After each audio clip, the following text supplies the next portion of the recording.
देखो इस वाले क्वेश्चन में क्या है हम लोग का कि tan theta equal to a by b दिया हुआ, ठीक है।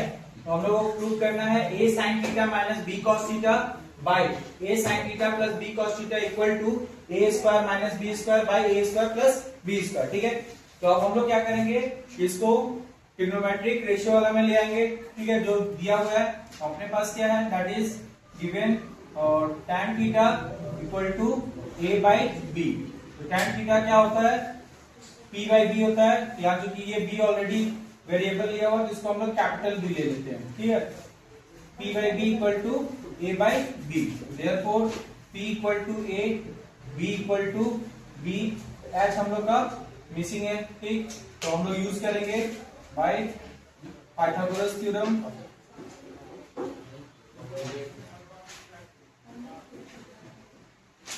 पाइथागोरस थ्योरम से क्या होगा, हम लोग का h निकालना है, तो h equal to root under t square plus b square, ठीक है। h equal to root under p क्या अपना a है, तो a का स्क्वायर, अब ये हो जाएगा b का स्क्वायर, ठीक। ये हम लोग का h निकल गया। अब हम लोग को क्या चाहिए, साइन और कॉस चाहिए। हम लोग क्या करते हैं, पहले साइन और कॉस निकाल लेते हैं, उसके बाद इसका वैल्यू पुट करेंगे, ठीक है। तो therefore sine theta equal to क्या होता है, p बाई एच होता है। तो साइन थीटा क्या हो जाएगा, साइन थीटा p का वैल्यू कितना था, a था, a बाई एच निकला root under a square plus b square निकला, ठीक है। ये साइन का वैल्यू हो गया। ऑल्सो हम लोग को कॉस भी यूज करना है, तो कॉस थीटा भी निकाल लेते हैं। तो कॉस थीटा इक्वल टू क्या होता है, b बाई एच होता है, ठीक है। तो b बाई एच क्या करेंगे, उसका वैल्यू पुट करते हैं। b का वैल्यू क्या था, तो यहाँ b कैपिटल भी लेना है, कैपिटल ले लेते हैं, कंफ्यूजन नहीं रहेगा, ठीक है। h b कैपिटल है, तो अपने पास हो जाएगा b बाई एच, ये b था और h था root under a square plus b square, ठीक। तो साइन और कॉस हम लोग को मिल गया, ठीक। अब हम लोग को इतना इक्वल टू इतना प्रूव करना है, ठीक है। तो लिखेंगे अकॉर्डिंग टू क्वेश्चन क्या हो जाएगा, a sine theta minus b cos theta divided bye a sine theta plus b cos theta, ठीक है। तो इसका वैल्यू पुट करते हैं। a अपने जगह, साइन का वैल्यू क्या था, that is into a by root under a square plus b square, a square plus b square, ठीक है। Minus b into cos theta का value b by root under a square plus b square. ये numerator part का हम लोग का हो गया। डिनोमिनेटर पार्ट सेम रहेगा, बस साइन क्या हो रहा है, यहाँ चेंज हो जा रहा है, ठीक है। यहाँ लगाएंगे a into a by a square plus b square root under plus b into b by root under a square plus b square, ठीक है। तो यहां हो जाएगा a into a square minus a square by root under a square plus b square minus b square b into b square हो जाएगा root under a square plus b square, ठीक। Divided by, इसमें भी same तरह से a into a square by a square plus b square plus यहाँ b into b square divided by root under a square plus b square होगा, ठीक है। अब दोनों का डिनोमिनेटर हम लोग का क्या है, सेम आ रहा है, ठीक है। तो अपर पार्ट का न्यूमरेटर का जो डिनोमिनेटर है वो सेम आ रहा है, डिनोमिनेटर का डिनोमिनेटर भी सेम आ रहा है, ठीक है। तो एलसीएम हम लोग ले सकते हैं। तो एलसीएम लेंगे तो कितना आ जाएगा, ये हो जाएगा हम लोग का root under a square plus b square, ठीक है। तो दोनों का डिनोमिनेटर सेम है, तो न्यूमरेटर पार्ट भी सेम रह जाएगा, a square minus b square, ठीक है। डिवाइडेड बाय, इसका एलसीएम लेंगे तो root under a square plus b square, इसका डिनोमिनेटर भी सेम था, न्यूमरेटर पार्ट भी सेम हो जाएगा, that is a square plus b square, मतलब जितना है उतना ही रह जाएगा 1 से मल्टीप्लाई होकर, ठीक है। तो दोनों का डिनोमिनेटर सेम है, y के फॉर्म में है, इसलिए क्या हो जाएगा, कैंसिल होगा, क्योंकि y का y क्या होता है, रेसिप्रोकल होके उल्टा हो जाएगा, ठीक। क्रॉस में कटता है, दूसरे तरफ में y यहीं काटने से, ठीक है। तो अपने पास क्या बच जाएगा finally, a square minus b square divided bye a square plus b square, ठीक है। यही हम लोग को लाना था, ठीक। तो लिख सकते हैं therefore a sin theta minus b cos theta divided bye a sin theta plus b cos theta, ठीक है। इसमें डाउट नहीं है, एक बार अच्छे से स्टेप्स को समझ लो, ठीक है।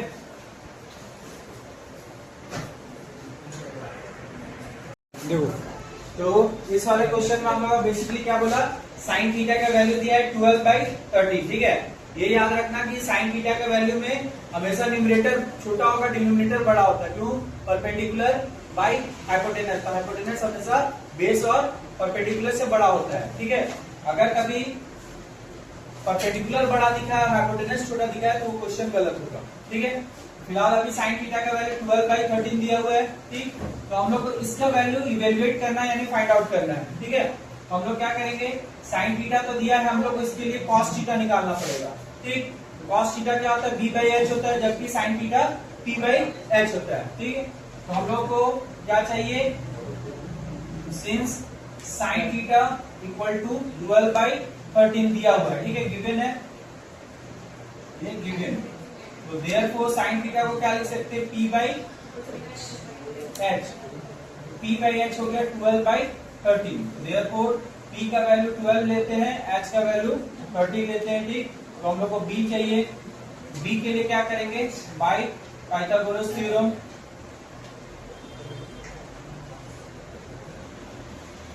पाइथागोरस थ्योरम से b निकालने का फॉर्मूला √h² माइनस p², ठीक है।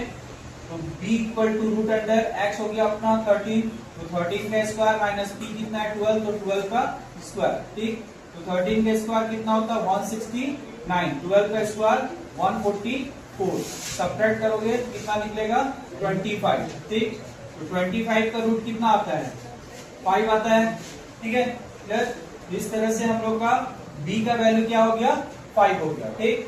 तो अपने को क्या चाहिए, cos थीटा चाहिए था, ठीक। Therefore cos theta equal to b/h, therefore क्या हो जाएगा cos theta equal to b का वैल्यू हो गया 5 और h का वैल्यू कितना हो गया 13। ये हम लोग का साइन दिया हुआ था, cos भी निकल आया। अब हम लोग क्या करेंगे, जो इसका वैल्यू फाइंड करना है, इसको लिखेंगे और इसमें क्या करेंगे, साइन और cos का वैल्यू पुट कर देंगे, ठीक है। फिर तो अकॉर्डिंग टू क्वेश्चन अपने पास क्या है, 2 sin theta minus 3 cos theta divided bye 4 sin theta, ठीक, माइनस 9 cos थीटा। इसका वैल्यू फाइंड करना है, तो इसमें वैल्यू पुट करते हैं 2 इंटू cos थीटा का सॉरी sin थीटा का वैल्यू 12/13 था, इसको लिखेंगे 12/13 minus 3 cos theta, 3 into cos theta का वैल्यू अभी निकाले 5/13, तो 5/13 डिवाइडेड बाय यहाँ हो जाएगा 4 इंटू साइन थीटा, फिर से 12/13 माइनस 9 इंटू cos थीटा कितना हो जाएगा 5/13, ठीक है। क्लियर है इतना? अब सॉल्व करते हैं, तो ऊपर होगा 24/13 माइनस 3 5 15/13 डिवाइडेड बाय 4 12 4 48/13 माइनस 9 5 45/13। दोनों का डिनोमिनेटर सेम है ऊपर लिखने, ठीक है। तो हम लोग कॉमन एलसीएम ले लेते हैं 13, ये हो जाएगा 24 माइनस 15 हो जाएगा, और नीचे भी एलसीएम अगर 13 लेते हैं तो ये हो जाएगा 48 माइनस 45। तो बाई 13 क्या होगा, कैंसल आउट हो जाएगा, ठीक है। तो बचा अपने पास क्या, फाइनली 24 में 15 चला जाएगा तो कितना आएगा 9 आएगा, और नीचे 48 में 45 चला जाएगा कितना आएगा 3 आ जाएगा, तो 3 3 जा 9। तो फाइनल आंसर इसका क्या होगा 3, ये ठीक है। विदाउट इन है, इसमें बस केवल हम लोग को P और S से B निकाल लिए, और उसके बाद पाइथागोरस थ्योरम से B निकालेंगे, cos थीटा का यूज करेंगे, cos थीटा का वैल्यू पुट करना है साइन और cos का, और दोनों को नॉर्मली सॉल्व कर देना है, ठीक है। देखो इसमें हम लोग का क्या है कि tan थीटा दिया हुआ है 1/2, हम लोग को वैल्यू फाइंड करना है cos theta by sin theta plus sin theta by cos theta, ठीक, sorry sin theta by 1 plus cos theta, ठीक है। तो tan थीटा से हम लोग क्या निकालेंगे, cos बाय sin निकालेंगे और एक उसका वैल्यू निकाल लेंगे, ठीक है। तो पहले since tan theta equal to क्या होता है 1/2, ठीक। तो tan थीटा को क्या लिख सकते हो और कुछ लिखा जा सकता है, that is p by b equal to 1/2, ठीक है। तो इसलिए p का वैल्यू 1 ले लेते हैं, b का वैल्यू क्या हो जाएगा 2, h का वैल्यू हम लोग का मिसिंग है, ठीक है। रेशियो में k लिख सकते हैं, ये थोड़ा सा लेंदी जाएगा लेकिन बाद में रेशियो में k कट जाएगा, ठीक है। हम लोग डायरेक्ट वैल्यू अभी पुट कर रहे हैं, यहाँ पर हो जाएगा h by Pythagoras theorem, by Pythagoras, देखो h बराबर that is h equal to p square plus d square, perpendicular square plus base square. तो h इक्वल टू p का वैल्यू क्या है 1 का स्क्वायर प्लस d का वैल्यू है 2, तो 2 का स्क्वायर, तो कितना हो जाएगा 1 का स्क्वायर 1, 2 का स्क्वायर 4, फाइनली √5। ये बाहर नहीं जाएगा तो h का वैल्यू हम लोग का √5 हो जाएगा, ठीक है। हम लोग को क्या क्या चाहिए, साइन और कॉस चाहिए, ठीक। इसे लिखेंगे therefore sine theta equal to p by h होता है, तो साइन थीटा क्या हो जाएगा, p का वैल्यू 1 और h का वैल्यू √5 होगा, ठीक है। Also cos theta equal to b by h, तो cos थीटा कितना हो जाएगा, b का वैल्यू कितना है हम लोग पास 2 है और h का वैल्यू निकाले थे √5। अब इन दोनों का यूज हम लोग इसका वैल्यू निकालने के लिए करेंगे, ठीक है, क्लियर। तो लिखेंगे क्या, that is according to question अपने पास क्या लाना है, cos थीटा का वैल्यू बाय sin थीटा का वैल्यू, ठीक है, plus sin theta divided by 1 plus cos theta, ठीक। इसको सॉल्व करना है तो हम लोग क्या करते हैं, cos थीटा का वैल्यू पुट करते हैं। cos थीटा क्या था 2/√3 बाय sin थीटा कितना है p बाई s था, तो ये हम लोग का हो गया 1/√5 है ना, √5, क्लियर। फिर प्लस यहाँ sin थीटा का वैल्यू 1/√5 बाई 1 प्लस 2/√5, क्लियर है इतना। अब देखो इसका बाई√5 कैंसिल हो जाएगा क्योंकि बाई का बाई में रेसिप्रोकल होता, तो फाइनली आएगा 2/1 प्लस इसका भी कैंसिल नहीं होगा क्योंकि यहाँ एलसीएम नहीं है, ठीक है। ये √5, अब इसका एलसीएम अगर ले लेते हैं तो ये बाई 1 कर लेंगे, 1 और √5 का एलसीएम √5 हो गया, ठीक है। 1 √5 का √5, ये √5 से मल्टीप्लाई होगा प्लस 2, तो फिर से इसका बाई√2, इसका बाई√5 कैंसल आउट हो गया, तो फाइनली क्या होगा 2/1 प्लस 1/√5 प्लस 2। अब इसका एलसीएम अगर हम लोग लेते हैं क्या होगा, √5 प्लस 2, ये 2 1 से इतने ही बार जाएगा इसलिए इसका मल्टीप्लाई √5 प्लस 2 से हो जाएगा, और इससे ये एक बार में डिवाइड होता है तो 1 का मल्टीप्लाई कितना से हो जाएगा, 1 से ही रह जाएगा, ठीक है। फिर finally 2√5 plus 4 plus 1 divided by √5 plus 2, तो फाइनली इसको लिख सकते हैं 2√5 प्लस 5 डिवाइडेड बाई √5 प्लस 2। ये इतना आंसर हो सकता है, अदरवाइज डिनोमिनेटर में अगर हम लोग का क्या होता है रूट ना आ जाता है, ठीक, तो ऐसा केस में हम लोग क्या करते हैं, रैशनलाइज द डिनोमिनेटर करके ला सकते हैं। तो या तो इतना आंसर होगा, अदरवाइज इसके आगे बढ़ाना तो लिखेंगे ऑन रैशनलाइजिंग डिनोमिनेटर, ठीक है, रैशनलाइजिंग डिनोमिनेटर। तो रैशनलाइज करेंगे 2√5 प्लस 5 था बाई √5 प्लस 2। रैशनलाइजेशन में क्या करते हैं हम लोग, जो भी डिनोमिनेटर रहता है उसी का से ऊपर नीचे मल्टीप्लाई करते हैं, बट बीच का साइन चेंज हो जाता है, यहाँ प्लस है यहाँ क्या हो जाएगा माइनस, √5 माइनस 2 बाई √5 माइनस 2। ठीक है, ये आ जाएगा हम लोग का a plus b, a minus b के फॉर्म में, that is a square minus b का स्क्वायर। और यहाँ √2, एक बार 2√2 का मल्टीप्लाई √5 से होगा, हो जाएगा 2 इंटू √5 मिलकर 5, फिर माइनस 2√5 का 2 से मल्टीप्लाई तो 4√5 इसका कंप्लीट, फिर प्लस 5 का इन दोनों से होगा तो प्लस 5 इंटू 5 तो 5√5 और प्लस माइनस 2 का 5 से होगा तो कितना हो जाएगा 10 हो जाएगा। ठीक है, क्लियर।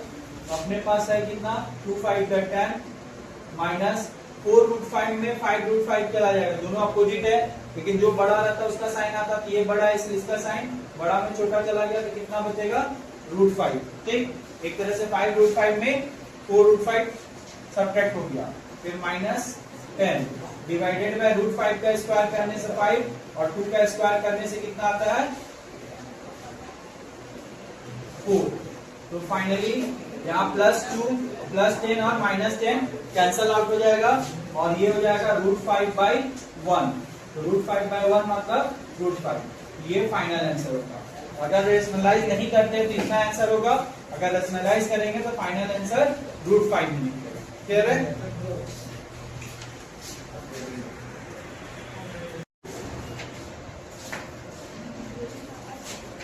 देखो इस वाले क्वेश्चन में हम लोग का क्या है, साइन अल्फा दिया। ठीक है, ये थीटा के जगह कोई भी सिंबल हो सकता है, जैसे थीटा, बीटा, गामा, अल्फा, ये सब हो सकता है। ठीक है, ये क्या है, बेसिकली थीटा ये एंगल है और ये उसको रेशियो को रिप्रेजेंट करने वाला। ठीक है, तो हम लोग का साइन थीटा का वैल्यू दिया है 1/2, तो हम लोग को प्रूव करना है कि 3 cos alpha minus 4 cos cube alpha equal to क्या होगा 0 होगा। ठीक है, तो हम लोग सॉल्यूशन में क्या करेंगे, साइन अल्फा इक्वल टू 1/2 ये गिवन है, तो साइन थीटा क्या होता था p/h, यहाँ पर भी होगा p/h इज इक्वल टू 1/2।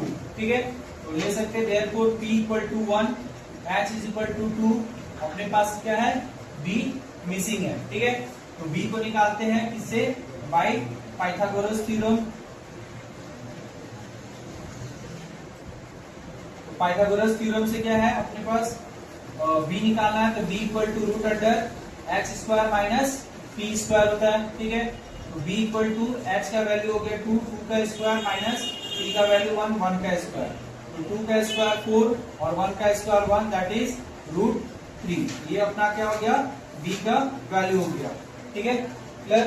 हम लोग को क्या चाहिए, साइन दिया हुआ था, cos अल्फा का टर्म में सॉल्यूशन करना है, तो देयरफॉर cos अल्फा निकाल लेंगे। तो cos अल्फा इक्वल टू क्या होता है b/h, therefore cos alpha equal to b का वैल्यू कितना है √3 और h का वैल्यू कितना है 2। क्लियर है? तो अब इसका वैल्यू हम लोग इसमें पुट करके देखेंगे कि 0 आता है या नहीं। ठीक, तो अकॉर्डिंग टू क्वेश्चन, अब जैसे यहाँ पर हम लोग को प्रूव करके दिखाना है इतना इक्वल टू इतना। ठीक, यहाँ पर इसको LHS मानते हैं, इसको RHS, LHS को ले जाएंगे, अगर LHS सॉल्व करके 0 आ गया तो बोल देंगे प्रूफ। ठीक है, तो लिखेंगे फ्रॉम LHS से क्या है 3 cos alpha minus 4 cos alpha का क्यूब इक्वल टू नहीं, वैल्यू पुट करना है। तो सिंपल इसमें क्या करते हैं, वैल्यू पुट करते हैं कितना का, यहाँ 3 cos अल्फा कॉमन निकल सकता है, 3 cos अल्फा कॉमन निकलेगा तो यहाँ 1 बचेगा, यहाँ बच जाएगा हम लोग के पास 3 और cos स्क्वायर अल्फा बच जाएगा। ठीक है, क्योंकि cos पावर 3 है, उसमें से एक निकल गया तो पावर 2 बचेगा और दोनों में 3 का, तो 3 निकाल लिया तो इसमें क्या बचेगा, 1 बच जाना चाहिए, सॉरी 3 तो नहीं बचेगा, 1 बचना चाहिए। नहीं, ऐसा नहीं होता है। सिंपल देखो, यहाँ नंबर सेम नहीं है, तो नंबर वही रहेगा 3 प्लस और यहाँ पर 4 रह जाएगा, सिर्फ क्या निकलेगा हम लोग का cos अल्फा कॉमन निकलेगा। ठीक है, क्लियर। अब यहाँ पर हम लोग वैल्यू रखते हैं, तो cos अल्फा का वैल्यू कितना है अपने पास, तो cos अल्फा है √3/2 इंटू 3 माइनस 4 cos स्क्वायर, तो cos स्क्वायर को क्या रखेंगे, cos अल्फा का वैल्यू हो गया दैट इज √3/2 इसका स्क्वायर कर देंगे, ठीक है। तो ये बिग ब्रैकेट कर लेते हैं, ठीक है। तो √3/2 इंटू 3 माइनस 4 इंटू √3 का स्क्वायर करने से रूट हट जाएगा, केवल 3 हो जाएगा, रूट और स्क्वायर कैंसिल हो जाता है, और ये 2 का स्क्वायर क्या होगा 4 हो जाएगा, ठीक है। यहाँ 4 और 4 कैंसिल, तो फाइनली √3/2 इंटू 3 माइनस 3 बचा, एक तरह से यही हुआ ना, 3 माइनस 3, तो 3 माइनस 3 क्या होगा 0, ठीक। और 0 को किसी भी चीज से मल्टीप्लाई करने से क्या होता है, हम लोग का वैल्यू 0 आता है, तो फाइनल आंसर क्या होगा 0, ठीक। दैट इज RHS यही लाना था, तो RHS, ठीक, ट्रू, ठीक है। समझ में आया सबको, तो राइट डाउन कर लो।